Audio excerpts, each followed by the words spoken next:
In the run up to US President Donald Trump's much talked about summit meeting with China's President Xi Jinping on Thursday, the New York Times has a rather striking piece by David Pierson from Hong Kong that offers a rare glimpse into the latter's inner personality.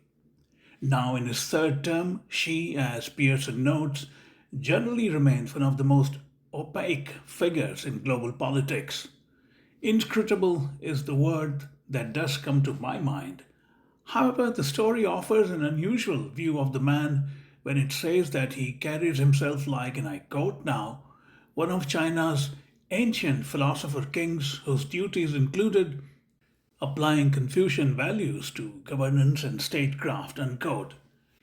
In some of my writings after the publication of my biography of the Dalai Lama, first in 2007, I have referred to how China sees itself as the center of the world and how its view of the world is on a millennial timeline rather than the more immediate transactional one. Some of that sense does come through in the Times piece.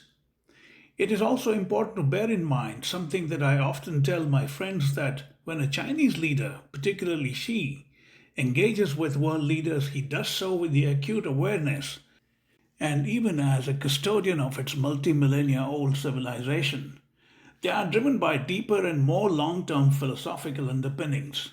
The Times piece quotes Zhou Lu, a senior fellow at the Council on Foreign Relations, who says something very similar. He says, and I quote now, "In Chinese political culture, the top leader is not supposed to care about day-to-day mundane things. They are the son of heaven and are supposed to be engaged in philosophical matters," unquote. That approach alone could cause a misalignment between Xi and Trump, the latter being more transactional and here and now.